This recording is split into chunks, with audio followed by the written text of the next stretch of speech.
Good morning, good afternoon, or good evening, everyone, depending on where you're joining us from.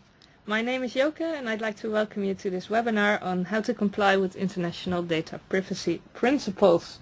The 20 questions you need to ask and answer, and we'd like to start by asking you a question. So vote on your screen now and tell us whether you think your company has the correct processes in place to protect your data. Don't worry, the poll is completely anonymous and the results will not be used for any other purposes than this webinar. Okay, so a couple of points. This webinar is being recorded and the recording will be made available to you after the webinar. And remember that you can always ask a question during the webinar by sending the question through to the questions panel, to the moderator, and the moderator will select or summarize questions for the panelists. All questions will be posted on the official ESOMAR group on LinkedIn after the session. So, Angela, do we have any results for the poll at this moment?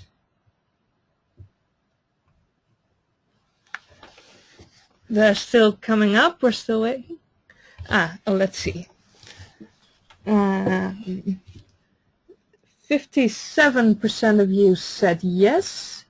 13% said no, and 30% said that they are unsure. Okay, so let's continue with the webinar. Be sure to check the ESOMAR website for more resources. On the Knowledge and Standards section, you can find our data protection checklist, which is what this webinar is all about.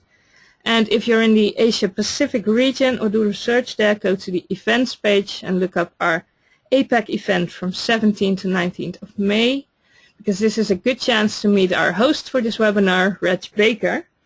Reg is the Executive Director of the Marketing Research Institute International. He's very knowledgeable on so many topics related to market research, and he does a lot of fantastic work for ESOMAR's Professional Standards Committee. So, Reg, we're very happy to have you here on this webinar. Thank you, Joke.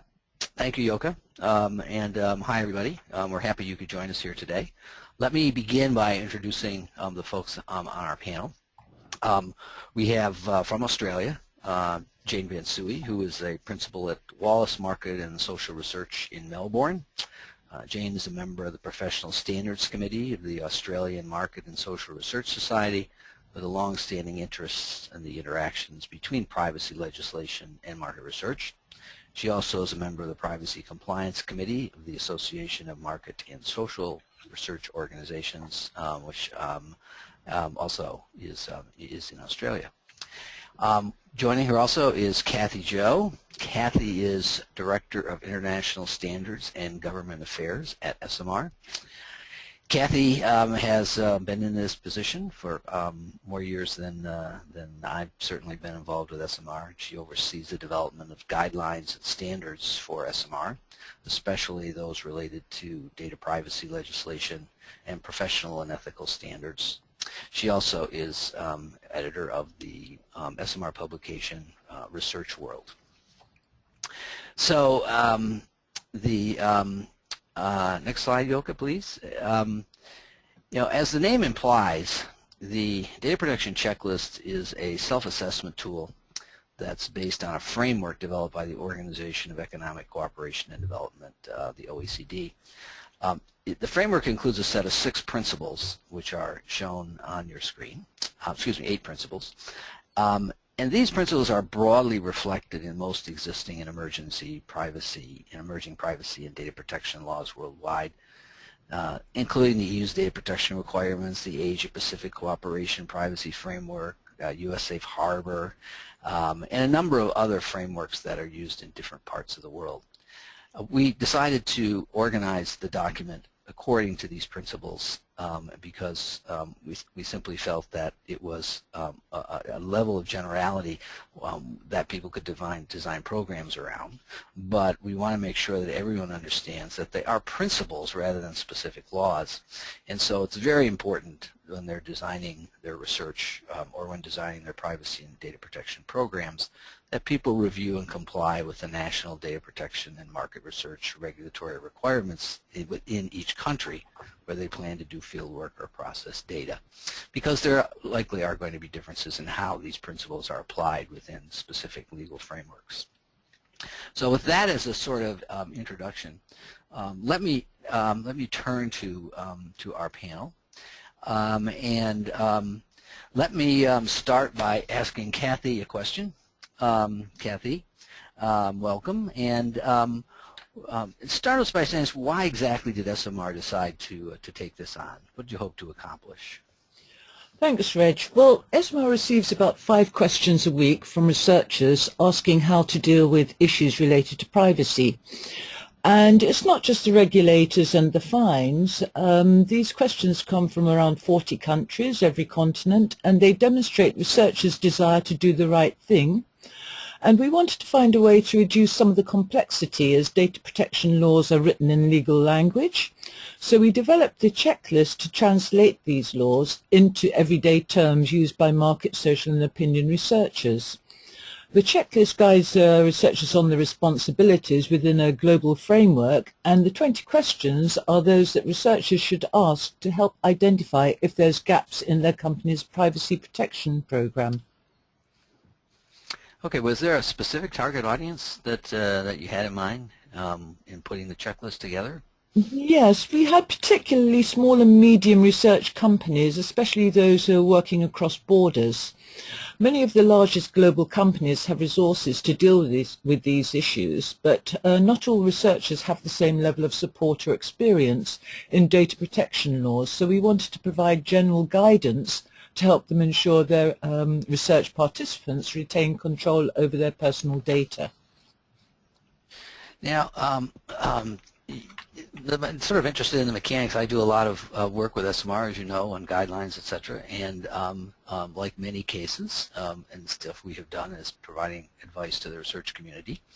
SMR puts together teams of global experts to do this work. Can you say a little bit more about what the approach was in this particular case? Yes, we're very lucky to work with a team of experts in this area, and they have either drafted compliance guides for their own national market, such as the Market Research Society or Jane for the Australian market research sector. The project team also included experts who provide that type of legal and operational advice to their global company operating around the world, so that would be compliance experts, or operational experts who are dealing with the actual collection issues across regions. They're all very familiar with the types of practical issues that arise and how to handle them. That's great. Moving over to you, Jane, let me ask this sort of practical question. Okay, let's say I'm a researcher, I'm working out of Australia. Is it enough for me to stay within Australian law, or do I need to worry about complying with all the laws of all the country where I do research? And if that's the case, isn't that a tall order? Yeah, it's a tall order, Reg. And good day to everybody from down under. If I look at the next slide, please, and that might help us a little bit to unpack this. Well, as you said before, the law is the law, so obviously the law that exists in your country is the one that has to take precedence over any other. But basically, you really do go to the highest level, and what we've tried to do with the checklist is to give a series of questions which, if you answer them at the highest level, will protect you in any country. But obviously, you do need to go back to the law. Okay, now, so you make the point on the slide that that the APAC countries have very different privacy laws than what some of us used to working in North America and the EU may think about, and so are there some differences also between the various codes of professional behavior and data protection guidelines that we need to follow? Yes, there are. And again, in trying to put this this protection list together, this checklist together, we've tried to go for questions which, if you answer them honestly and fairly, will get you across that line. The Code of Professional Behaviour, the ICC Code of Professional Behaviour, does tend to operate throughout this region, and if you follow that as your baseline measure, you should be okay, because basically in our industry, market and social research and opinion research, we're interested very much in the rights of the individual and in the way their data is kept.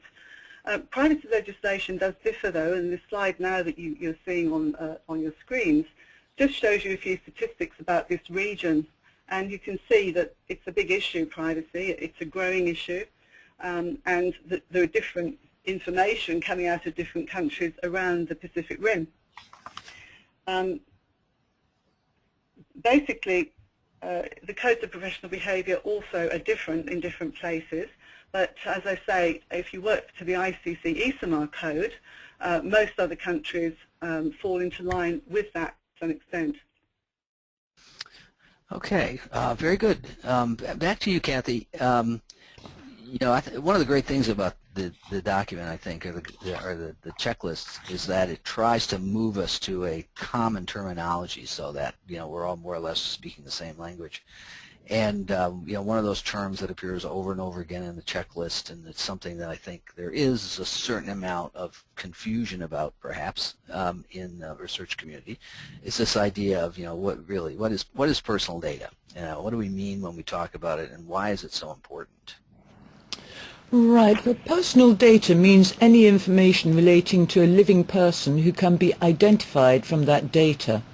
And this includes name, address, email address, phone number, birth date, ID numbers like driver's license, social security, or national insurance number.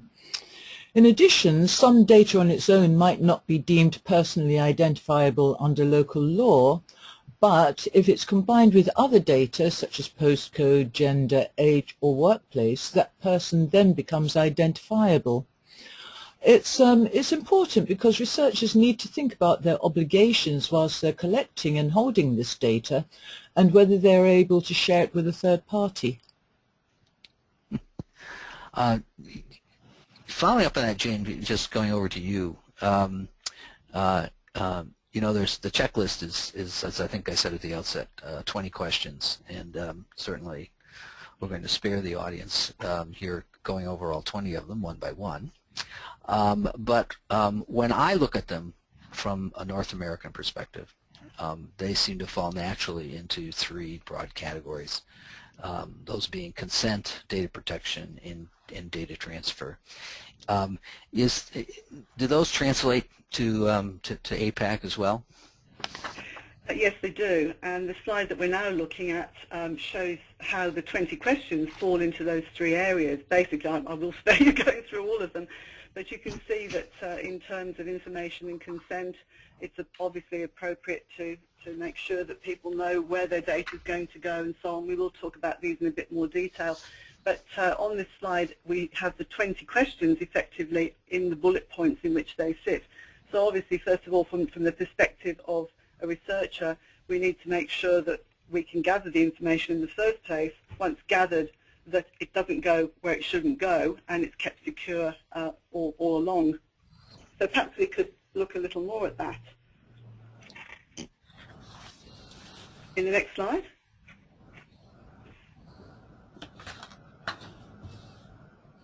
And so researchers around the world start off by setting the framework. As you rightly said, Reg, you need to make sure that you've got consent from the person you're collecting the information from. So here on the screen, you can see part of the checklist relating to getting that framework right, making sure that you're only collecting what you have to collect, that you're thinking about what might happen to the respondent, and this goes across jurisdictions, why you're collecting that data and why you're keeping that data and for how long, what will happen to it and who will get hold of it, should they have access to it, is it right for that person to have access to it. So this is obviously a very important thing at the outset, to make sure that our respondents are not harmed in any way by the data that they might give, would expect the way that data might be handled, and that they are giving consent and know exactly what will happen to their information. And then if we move on to the next slide, we look at collection, which is a lot of what we do in our industry. We're question askers by nature, and so it's very important, isn't it, that we collect the information appropriately. And it's important that you think when you're collecting it, it's not just overt questioning. It's not just question and answer, me saying, tell me this about yourself. It's also other information you might gather as you're doing that. And I'll give a couple of examples here where we all should be very careful. One of them is when you're collecting and recording information, say, on a telephone interview, and people might tell you other things about themselves at that same time. That information is not necessary for the exercise, so you need to think very carefully how you handle that and how the laws in your country deal with that extra information you might have collected, even though you didn't intend it. It's unintentional. And also, if you're taking photographs, which you may have asked permission to do of a respondent, are you collecting other information about them, such as, for example, their car number plate? Is that in the back? Is there something about their home that you're photographing too that could actually, even though you might pixelate the person's face and change their the identifier, that could identify them anyway? Or are other people being photographed unknowing? So it's very important that everybody who could be identified in the exercise has some knowledge of what's going on and what's going to happen with that information. And then it's very important, of course, that all organisations who are going to handle the data know what's required of them and act appropriately. It's very different in the world of privacy generally, where people are told that information will be used about them as individuals. In market, social and opinion research, we don't generally do that. In fact, we hardly ever do, and it's nearly always kept very confidential, and we must therefore make sure that the data is collected and held properly by everybody who's going to hold it. Now, I think Kathy might like to talk about security of the data. On the next slide, please.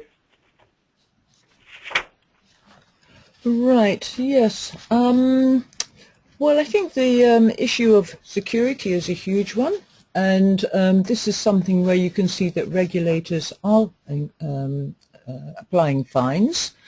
And particularly in Europe, I think that quite often it can be huge amounts of data which somehow get lost. What can a company do to protect itself?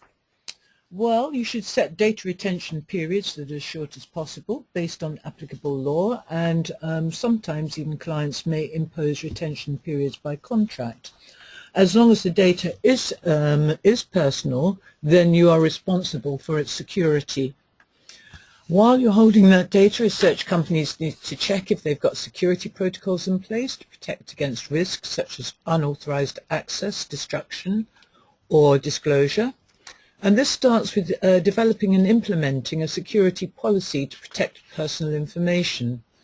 Security safeguards to provide the necessary protection can include physical measures, which can be simple things like locking filing cabinets, restricting access to offices, security cameras.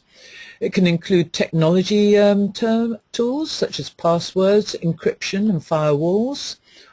And then organizational controls, which can be things like rules relating to taking computers off-site, limiting access on a need-to-know to the information. Staff training is very important, and agreements with clients and subcontractors, as well as conducting audits of the vendors who collect or store personal data on your behalf. The policy should always include a procedure for dealing with a potential data breach in which personal data is disclosed. If the data is collected and supplied by another party, such as a client, they must be informed immediately. And participants whose data were disclosed should also be informed if the disclosure exposes them to some kind of risk, particularly if it's something which could imply identity theft, to allow them to take steps to protect against that risk. Okay, so you sort of alluded to what was my next question, Kathy, in the answer you just gave, in the sense that you know, we've sort of described all of the protocols we need to have in place in terms of the actual collection of data and what we need to do in terms of, once we have it in our possession, of locking it down. But as you just noted in what you in your last answer to the question, there is this issue of sometimes we do need to share data, whether we're talking about sharing it with clients, the reason they hire us, or with subcontractors, etc. So, so Jane, let me go back to you and ask you, you know, what are the rules there in terms of sharing data? Well, obviously, data does need to be shared, but it particularly comes in where, for example, we're, say, collecting data in one country and sending it to another one across the region, or even in Australia, because we have slightly different privacy laws within states, believe it or not, across states. It can also be an issue with the government. So first of all, you need to be very aware of what data is going where and what controls are in place in the countries that are going to be sharing the data. Effectively, it's important that data protection laws are at least the same as the country that is the main sponsor of the research, and preferably higher. So number one, checking out all the suppliers, all the subcontractors, to make sure there are equivalent laws in place. And that might be as simple as consent or contractual clauses. Of course, there are arrangements such as EU and Safe Harbour for the US. And around our region, a number of jurisdictions have got together and have signed a memorandum of understanding to give base protection levels across the region. So it's important to know, first of all, which countries you're operating in and a little bit about the law. You don't need to be a lawyer, but to have some working knowledge of the laws. The simplest way of doing this from the supplier point of view, and from anyone's point of view, is to make sure that anyone who is subcontracted or going to be handling data signs some kind of agreement to say that they are compliant with the law of the land in the country, particularly the country that is actually purchasing the research. It's quite complicated, that, and it's one of the biggest areas of questioning that we're getting here in Australia, and I know across the region, because our region in particular does use cross-border flow a lot to do analysis in one country, processing in another, and similar. But there are some basic safeguards, and Cathy talked about a few of those already. I mean, obviously, having personalised data moving around is much more risky than having de-identified data moving about, where personal identifiers and similar are there. Some countries offer the mandated offer of a pseudonym. Australia is one of them. You need to allow respondents to use a pseudonym if they wish, but pseudonyms can actually help protect a person's identity, obviously, and can be a way of safeguarding security when data are transferred. Another thing that to be wary of is the use of the cloud. And even for nanoseconds, if data moves onto the cloud while being processed, they, depending on where the servers are held for that cloud, can well be outside a person's jurisdiction, their own country. So it's also very, very important to make sure that you know where servers are housed in the various countries that you're dealing with when you're talking about the moving of actual electronic data. But it goes to any kind of data, whether it be a video recording, whether it be a picture of somebody. It's so very easy now to move things around, not just electronically, but in any other way.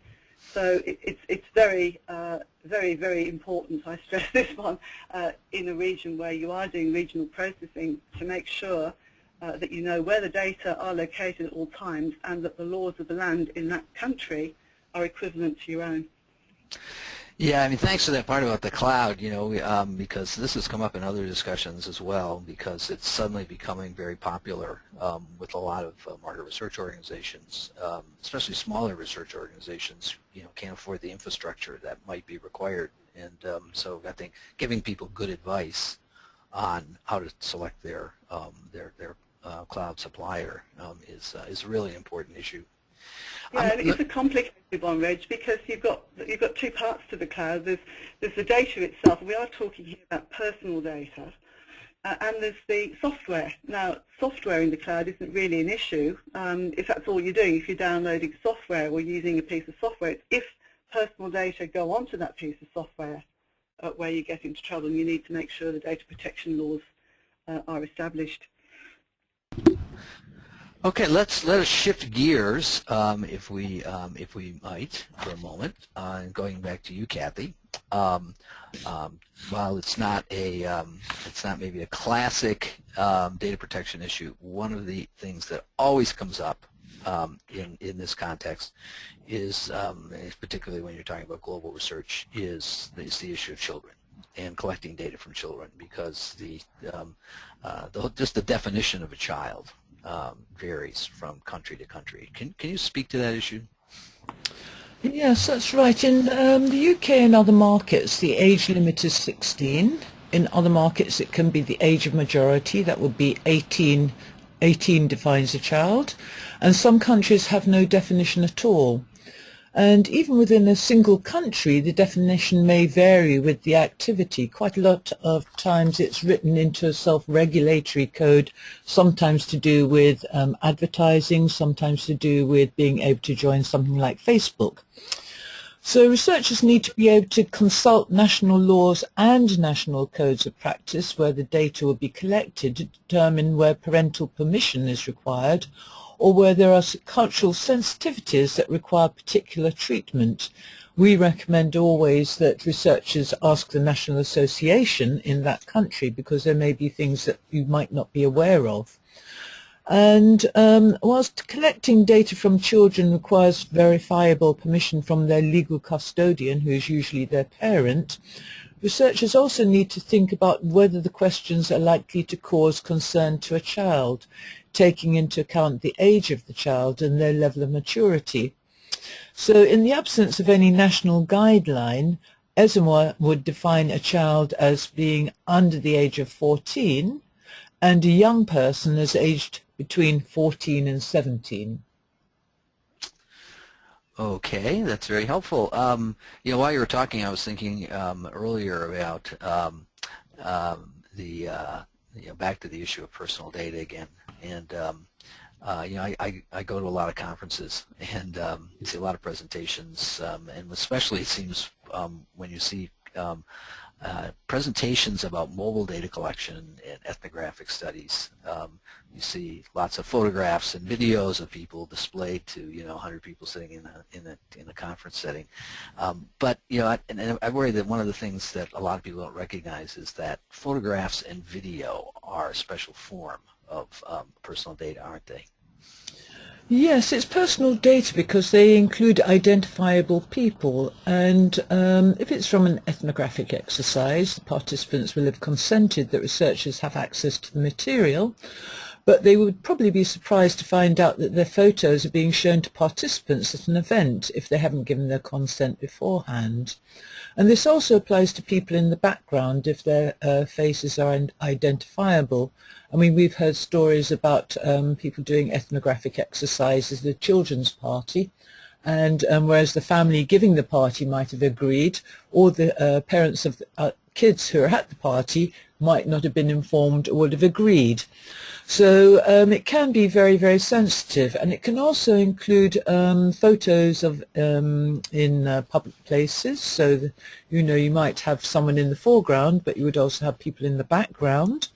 So according to privacy law and also to our own codes, researchers need to ask for consent, or they need to pixelate the images so they're no longer identifiable.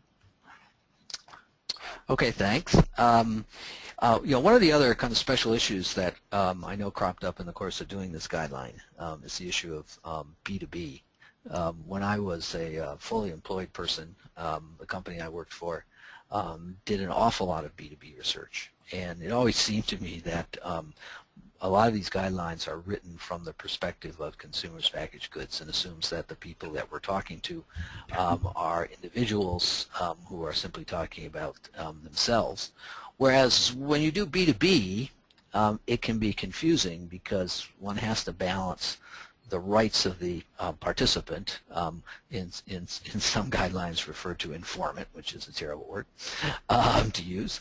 But there's a difference between the rights of that person, the individual participant, and the company that he or she might be reporting about. Jane, could you clarify that for us? Well, I'll certainly try to, Reg. It is a vexed issue in a way, but the good news for market and social researchers and opinion researchers is that our codes of professional behaviour treat all respondents equally, so we tend to go in at a higher level and safeguard the data we collect.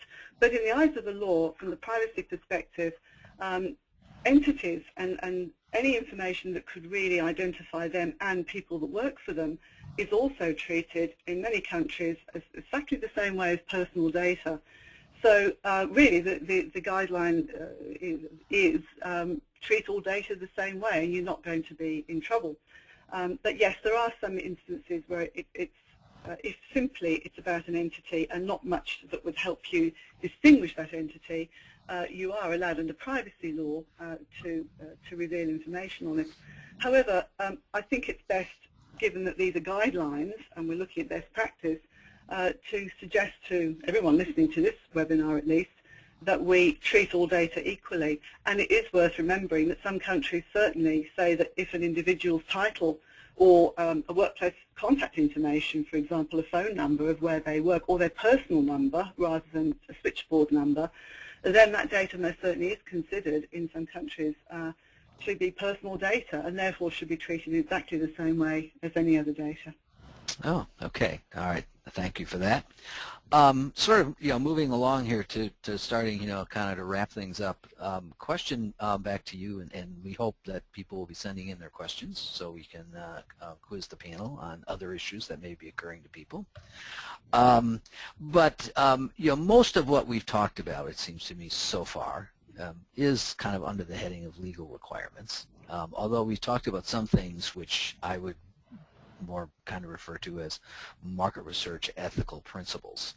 Now, there is a debate within our industry right now, it seems to me, about whether those ethical principles are admirable but quaint and no longer have their place, and that all we really need to worry about as researchers is keeping it legal.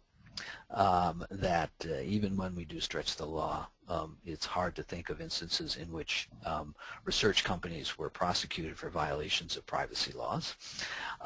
And so, the ethics stuff is simply not as important, perhaps, as it once was. Kathy, what do you and SMR have to say on that topic? Right, well, I think there are two issues. One is, yes, you need to keep it legal, and research companies don't want to be fined, and we see that regulators are increasingly applying fines for a range of breaches. Quite often it could be things like data breaches, but it could also be about giving misleading information about their data collection practices. Laws are changing, and I think it's not just the law, but it's also what is published in the press. So quite often you'll see more and more articles which are talking about practices which the media finds to be quite shocking or surprising. And I think that's something that the research industry also has to think about quite carefully, because in the past, researchers have always depended on consumer trust, and participants provide them with a huge amount of personal information. So we need to deserve and earn that trust. We need to be thinking about things like response rates and whether we do enjoy their consumer confidence. And when we think about the kind of data or information that consumers provide, it can be about very sensitive subjects like health, political points of view, as well as personal preferences. So we always have had to have respect for participants, and it's always been key to maintaining consumer trust in market, social and opinion research. The ICC ESMAR code, that's been around for 50 years, and it's one of the key reasons why ESMAR or national associations have been set up, is to try and self-regulate and to tell the public what market, social and opinion research is about. The ICC ESMAR code contains the principles that all ESMAR members and over 60 associations around the world uphold, and we think that ethics are a key differentiator to build and maintain trust with respondents. So I would say, yes, the law is important, but we also think that if we want to maintain a strong public image and consumer trust, then codes and ethics are very, very important.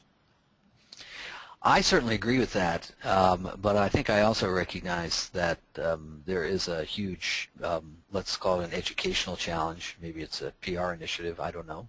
And it's not just for researchers, but also for clients and even people working in related fields such as consulting, social media analytics, et cetera, where there's lots of personal data being handled.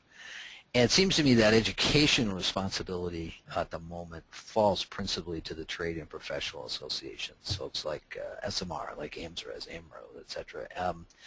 Kathy, what specifically is SMR doing to sort of advance the principles that you just described? Right. Well, I think there's two things. We have a government affairs team who are looking at upcoming laws and representing the market opinion social research sector to legislators to try and explain our point of view. What we notice is that actually it's not very high on their awareness level, and it's not always that they understand the particular needs of our sector.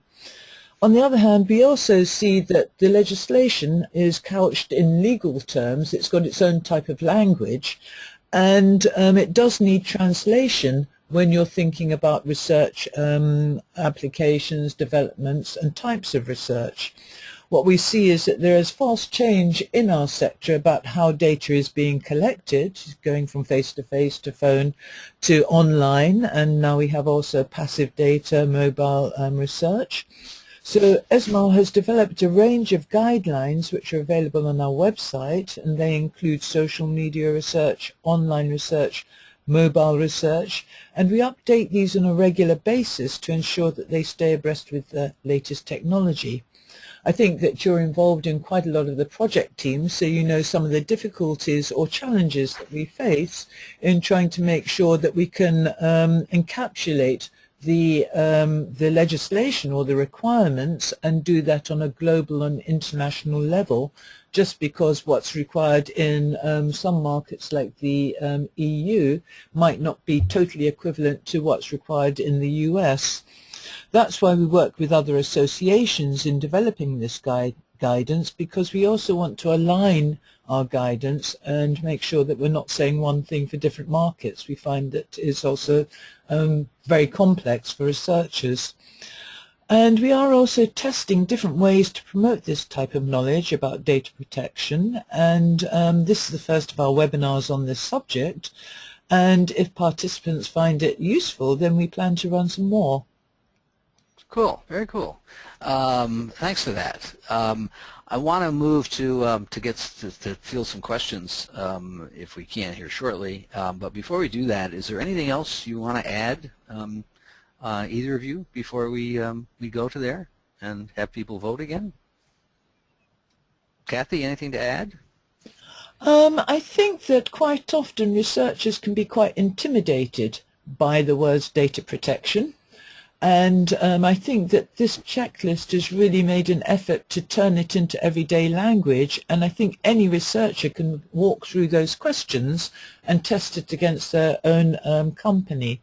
And I think that's the intent of this checklist, is to try and reduce it to something which is more manageable for a researcher in a research company.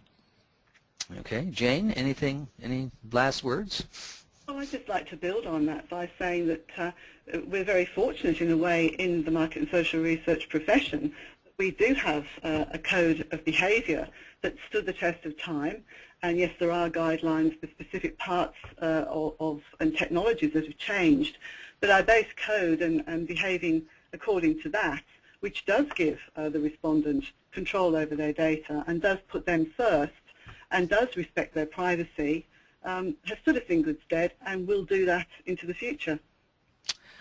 Okay, thanks for that. So now you folks out there in the audience, you've been listening to us talk about this now for 40 minutes or so.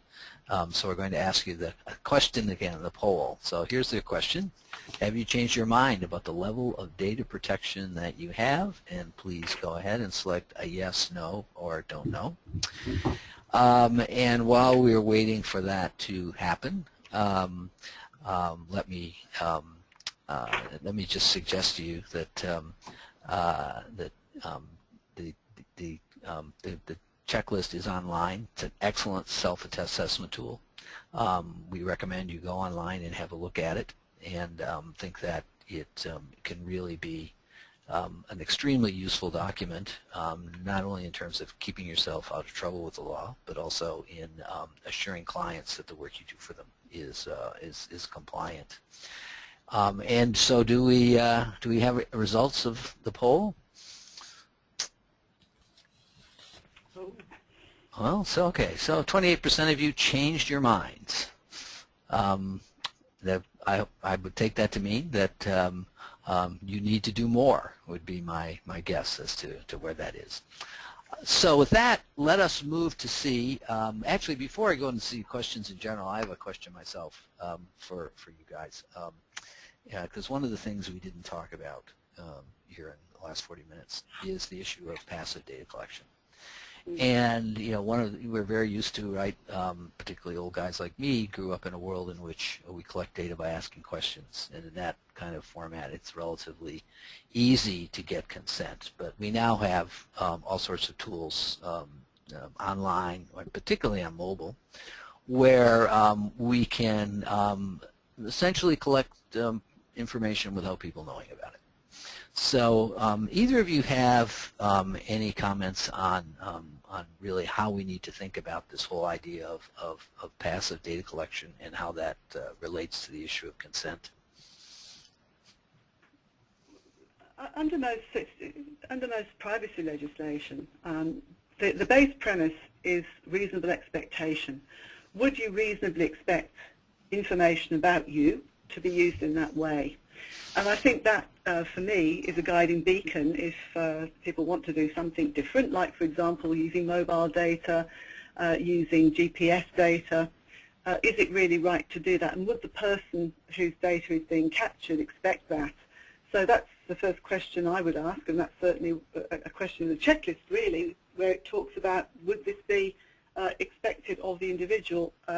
You're not getting direct consent that way, but you are certainly saying, well, number one, is it a reasonable use?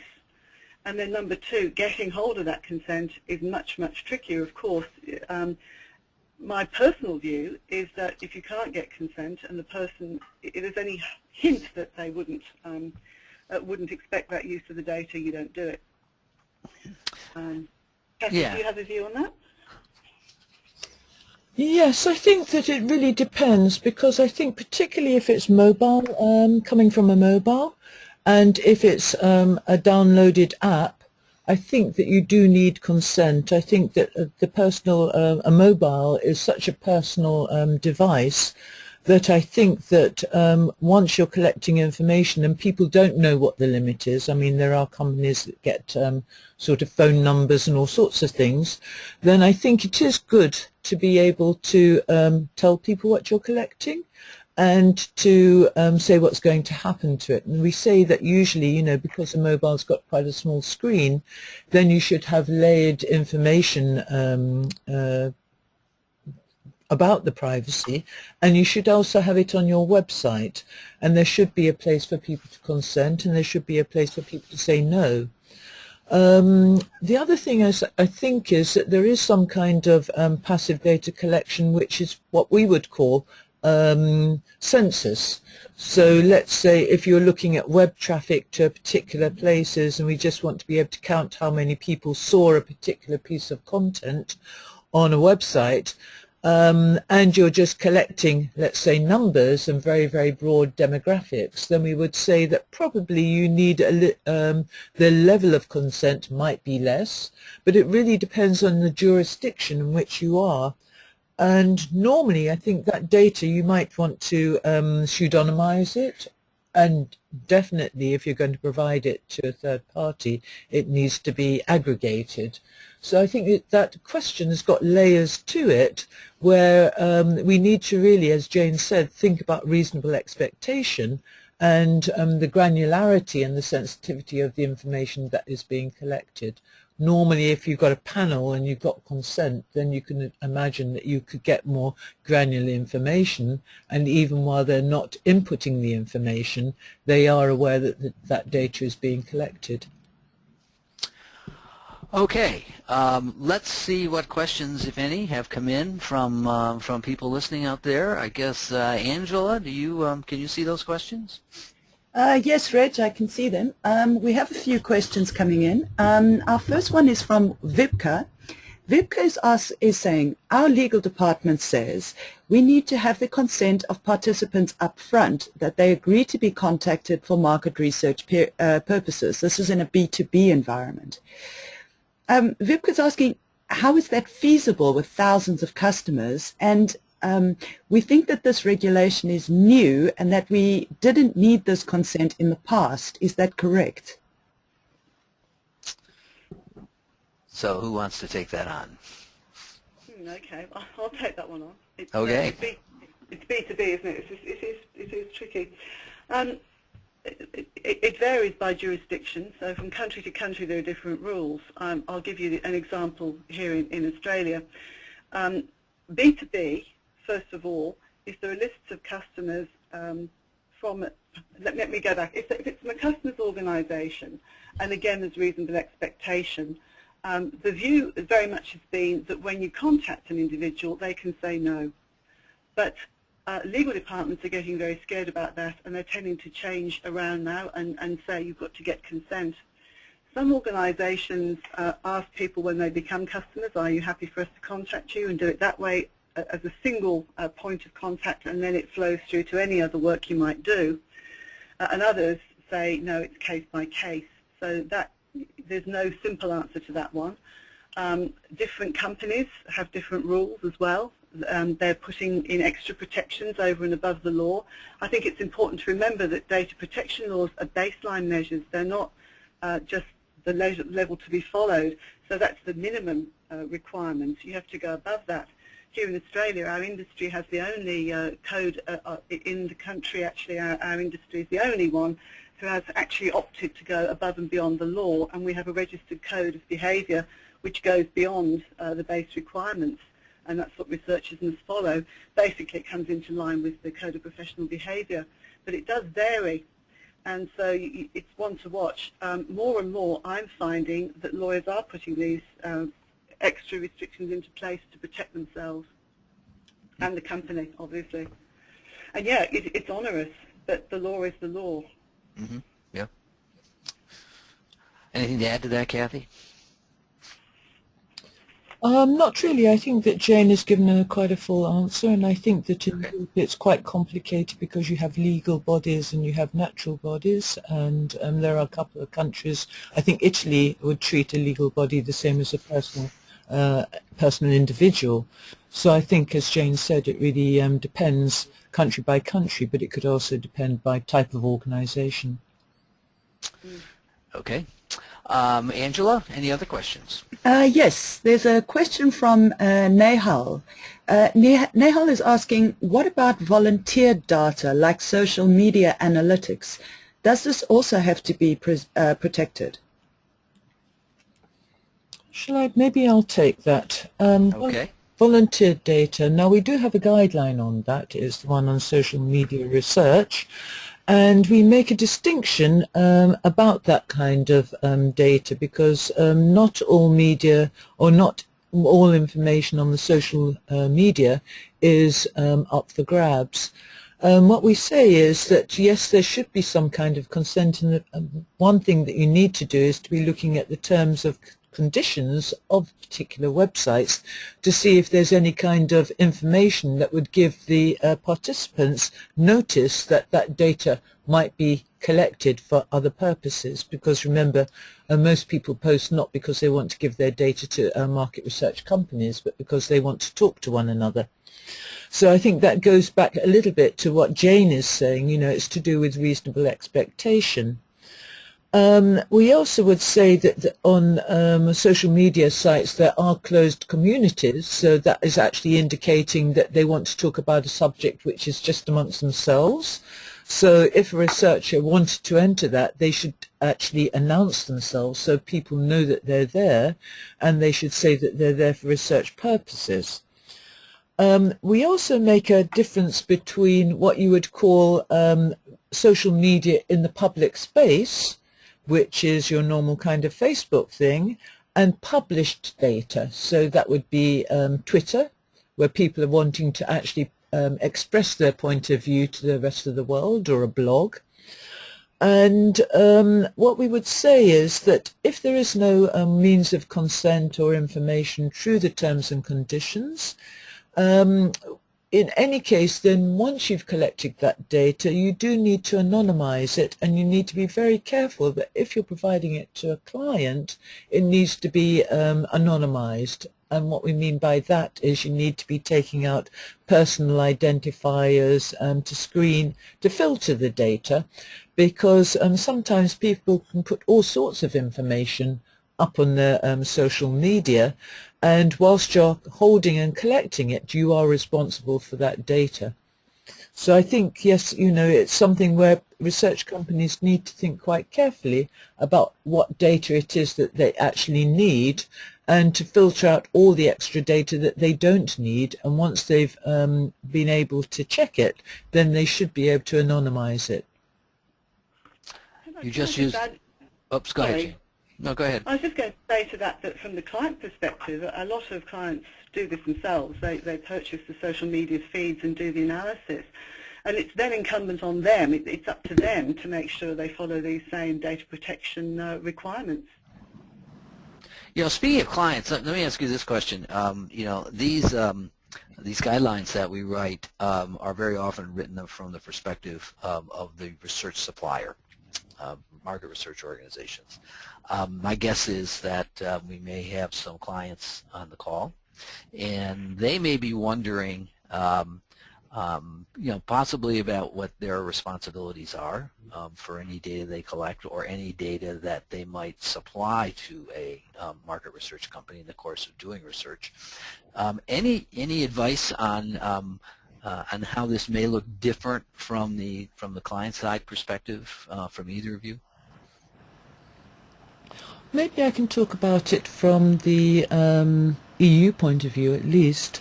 I think that when clients amass a huge amount of data about their clients, customer data, and normally when they collect it, there will be some kind of expectation from their customers.